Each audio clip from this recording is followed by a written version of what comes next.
Hi there, welcome to Immigrant Dream. This is Mary Ann Morales, your host. So, we are going to talk about my experience when I started my business and the mistakes that you can avoid when you start your own as well. So, starting your own business can be very exciting, but it really also very challenging, especially kung nasa ibang bansa ka. Dahil, syempre, may iba-iba tayong i-adjust. Example, yung language, yung kultura, tsaka you're going to start your own network, right? Karamihan sa atin ay ng ibang bansa, nag-iisa lang. Wala yung mga dati nilang kaibigan, wala yon yung mga parents niya, wala kang mga kapatid. So, medyo malaking struggle yon. Kumbaga, kumpara kung meron kang sarili ng network, right? So, you are beginning to start your own network. So, when I started my own business is in the insurance industry, marami akong mistake. I made several mistakes, and I'd like to share this to you so that you don't have to go through the same struggles from quitting my full-time job to finding a mentor. These are the lessons I wish I knew before starting my own insurance business. So, number one, I'd like to share to you is quitting your full-time job right away. That was my biggest mistake when I was so eager to jump into my business that I made the mistake of quitting my full-time job too quickly. I was overly excited and I thought I could fully commit. Kaso it's not about the commitment. Na it's not about commitment kasi nandyan naman yan eh. Kaya ka nga nag-start ng business. But the important thing is yung in and outs. You're still learning the in and outs of the business, right? So, akala ko, alam ko na yon. But there's more to that when you start your business. You should have a financial plan. Kasi yung ano mo, yung income mo, naputol na eh. Yung regular income mo, nawala yon sa'yo. I didn't realize that. Akala ko na pwede ko ng sipag at tiyaga, pwedeng sa sipag at tiyaga ay kaya kong malagpasan yon. And it wasn't easy. It wasn't easy dahil wala akong financial plan in place before ako nag-quit ng job ko. So, hindi rin magandang gamitin mo yung mga savings mo, right? Kasi yung savings mo, that is for your emergency, not for the business. And also yung mga credit cards, right? So those are only for emergencies, not to run the business. So, yan lahat na gamit ko. And it's very unfortunate dahil hindi ko siya, kumbaga, na-anticipate na yun pala ang mangyayari.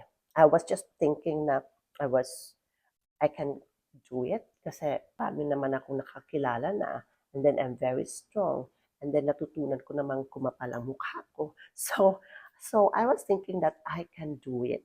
But then, there will be time na talagang wala eh. You will encounter a lot of no's. Sasabihin sa'yo, no, I don't need it. Um, ayaw nila sa offer mo. So, with that, if you don't have clients, wala rin kang income, right? So, it is very important na meron kang consistency ng income mo bago ka mag-quit. So, I would suggest na kung sakasakaling you decided to start your own business, make sure na meron kang financial plan in place. Where are you going to get your money for your everyday expenses? Saan mo kukunin yung expenses mo para palaguin yung business mo? Those sorts of things, right? So kung wala ka pa sa posisyon na yun, I would suggest na don't leave your full-time job, right? So don't leave your full-time job. Ang gawin mo muna is um, make your business as part-time muna. So, kung sakasakaling nakita mo, mas lumalaki na yung income mo sa business mo, then it's time to re-evaluate. Hindi muna mag-quit ka agad, but evaluate kung pwede na ba siyang iwan. Right? Pwede na bang iwan yung full-time job mo? Or you can, depende sa work mo, no? You can reduce your number of hours and then you can spend more hours doon sa business mo. But if you think na hindi pa kaya, it doesn't balance, yung hindi pa pareho yung income mo sa income ng business mo. Hindi pa pareho yung income ng job mo, ng employment mo, yung income na muna nakukuha mo sa business mo, then don't quit your job. Okay? Second mistake that I did was no clear routine and boundaries. I was just so focused on building my business that I started working up to 16 hours a day na, completely neglecting my family. Kung nakikipag-usap ako sa family ko, yung utak ko wala doon. Right? So, parang nagkakaroon ng wala na akong, parang nagkakaroon wala na akong life kasi puro na lang ako business, business, and business. The reason that you put up the business is because you wanted a good life. You wanted to have your time freedom. You wanted to have quality time with your family, do less hours, less work, right? But it's beginning of your business, hindi kasi ganyan ang nangyayari. The, the beginning of your business, you're trying to make it work, right? So you will spend a lot of time for that. So you will spend a lot of time towards your business. But ang nagkakaroon, ang ang nangyayari kasi is, pag naiiwan mo yung family mo naman, nagkakaroon ng friction. So, ng pressure din. So, it's not good to have to work a lot and then neglecting your family. Although, depende rin kasi ito sa goal mo. And I think it will be best if you have talked to your family first.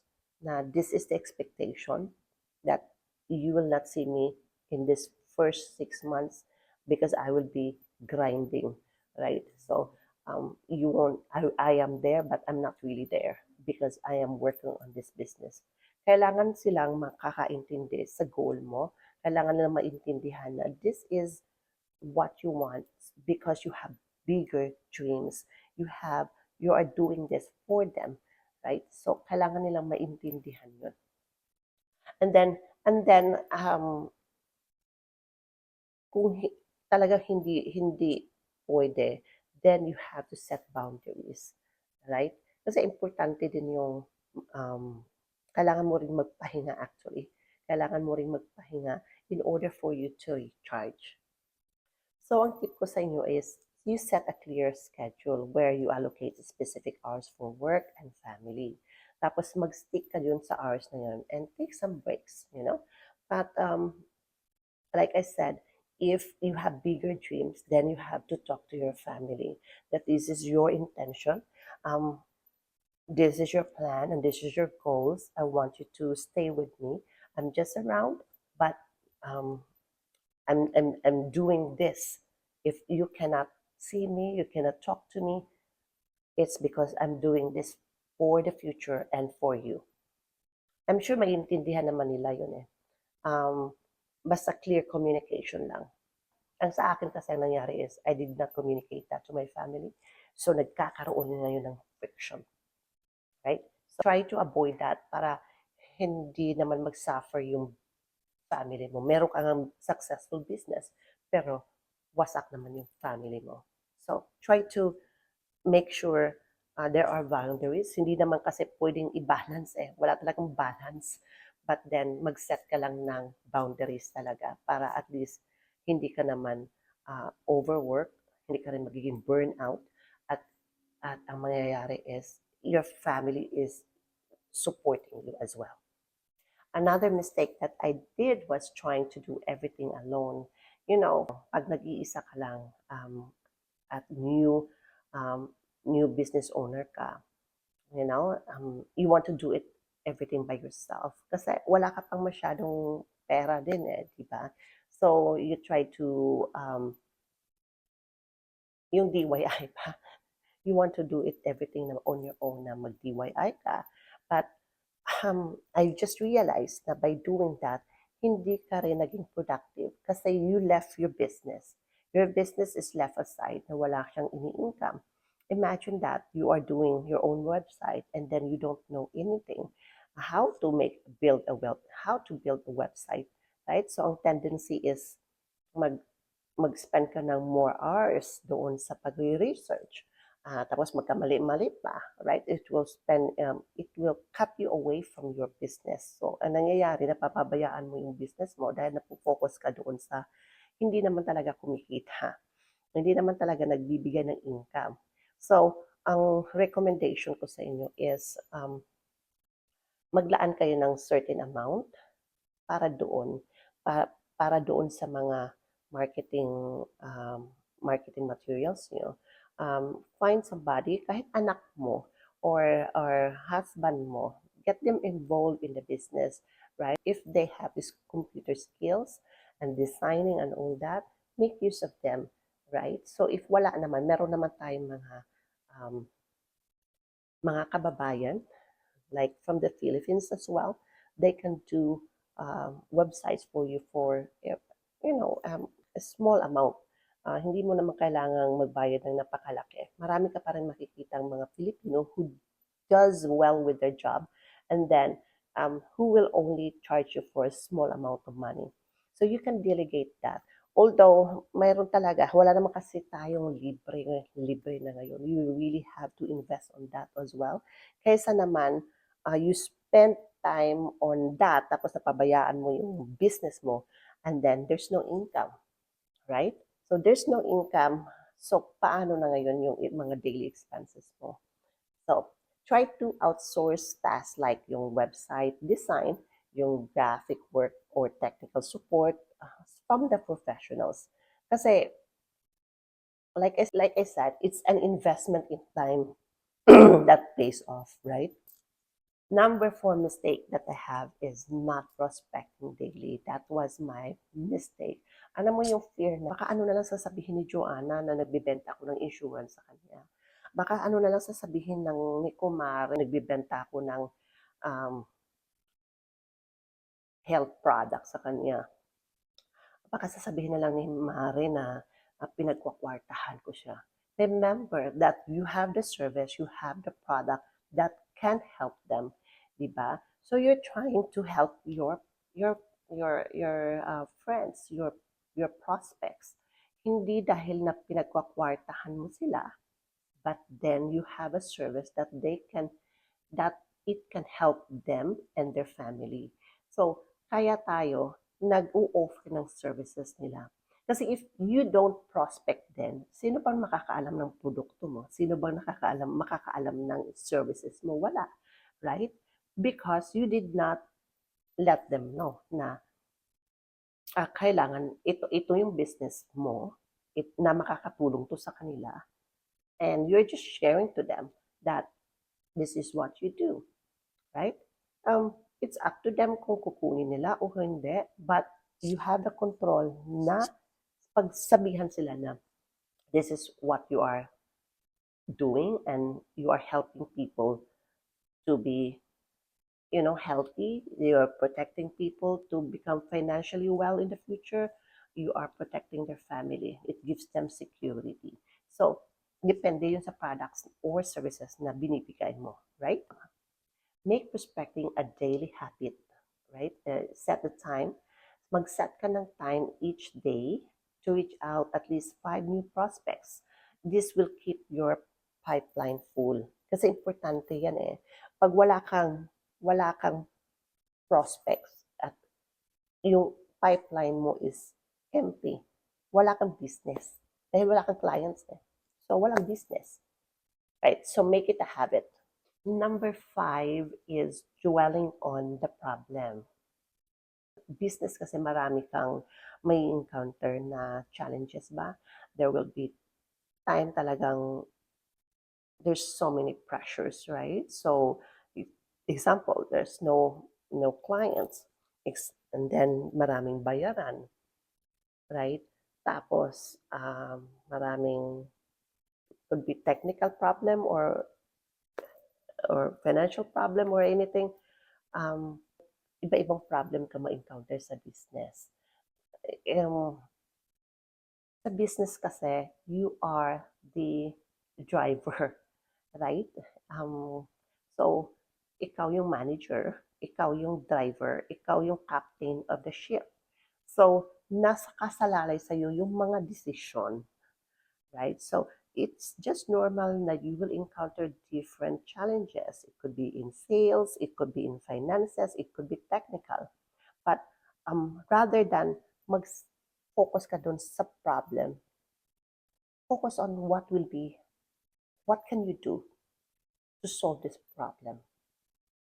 Kasi if you focus more on the problem, ang mangyayari kasi is nai-stress ka, sumasakit ulo mo, nai-stress ka, so ngayon, sumasakit ang dibdib mo.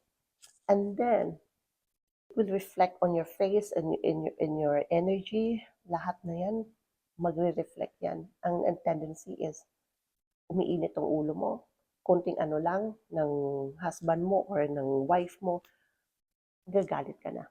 So, let's say may problema, tapos ngayon, instead na focus ka sa problema na yon, ang gawin mo is maghanap ka ng solusyon.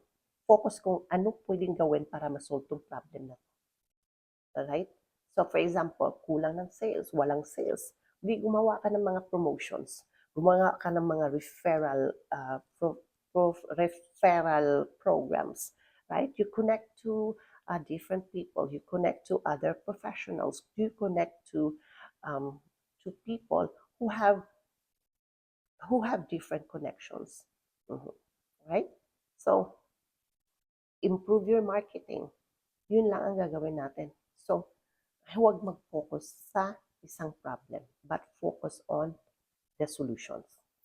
Number 6 mistake is not monitoring your activities each day. This was my mistake. I wasn't tracking my daily activities or results.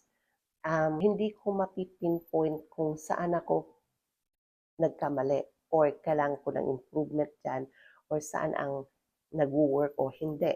Right? Kasi kung ano lang yung gagawin ko, basta maisipan ko, yun na yun. Right? So I learned that lesson and then I was reading this book. Ito yung The 4 Disciplines of Execution. Napakaganda nitong book na to. This is where I learned it na kailangan mo palang i-track yung activities mo.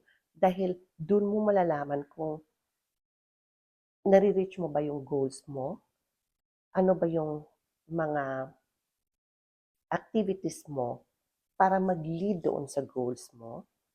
Tsaka doon mo rin makikita kung alin yung needs improvement, alin doon yung hindi nagwo-work, alin ba doon yung i-improve with this. Napakaganda ng book nito. So, bibigyan ka nila ng, it will tell you the strategy to improve your system. So, napakaganda. I thought this book is just useless book, but it's very powerful. So, this is what I did. Nag-layout ako. Ayan, so ito yung goal ko, 10,000 a month. Hindi ko man na-reach kaagad yan, but still slowly. Hindi pa naman ako master dito. But then, by doing this, I realized na saan ako nagkulang. Saan ako dapat mag-improve. And then, I created my own scoreboard kasi yan ang encouragement niya eh. Try to create a scoreboard. So, it's a great strategy para mabigyan ka ng clarity sa goal mo kung paano mo siya i-achieve. So, I suggest you read this book, 4 Disciplines of Execution. Follow whatever is the recommendation. Maybe it's applicable to you. right? It can give you more direction in your own business, and then you can hit your goal. Last year, I was so happy because I was through this, I was able to hit my goal. I was able to hit 100,000 in sales commission. Number seven mistake was not having a mentor. Ang sinasabi nila palagi itong kailangan may mentor ka, may mentor ka. But then, you have also to consider that if you're going to look for a mentor, it should be a mentor na hindi naman man yung masyadong very successful na. Kasi hindi ka papansinin eh. Yung tipong napaka-successful na, hindi ka papansinin. Try to find a mentor na kahit advance lang sa'yo ng konti. Right? Find a mentor who are willing na mag-guide sa'yo. Who are, hindi yung, who is not maramot na mag-share sa'yo kung paano yung ginagawa niya. Maraming ganyan pa naman. I'm not saying na pag masyadong na successful is hindi mo na pwedeng lapitan. Meron pa namang mga successful na but they are willing to share their, you know, their experience, their knowledge para mag-improve ka rin sa business mo. But then, uh, ito lang si experience ko lang din. Kasi marami ngayon sa Facebook, yung mga free mentoring, then after that, they will ask you to enroll to a course. Tapos they will charge you for big tuition fee, yung mga ganyan pa. Big amount for mentorship. If you are not yet capable to pay for this, pwede ka namang, you can find mentorship dyan sa mga YouTube channel, right? For example, Valuetainment. I started from there. I learned a lot from there, and I applied it to my business. And also, when you look for a mentor, look for someone who has the same industry that you are in. For example, if you are in the insurance industry, find a mentor who has an insurance business experience, right? If they are in networking, doon ka rin. Because they share different experiences, different pains, and different knowledge. So, yun lang naman ang sa akin. Hope you learned something from my video today.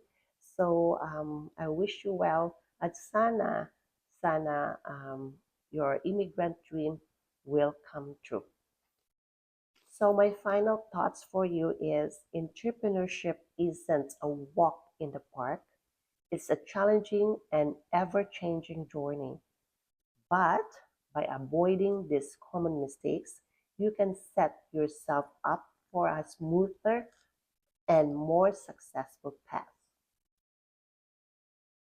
If you're an aspiring business owner or new to the entrepreneurial world, feel free to reach out to me for more insights or to talk about how I can help you in your financial journey.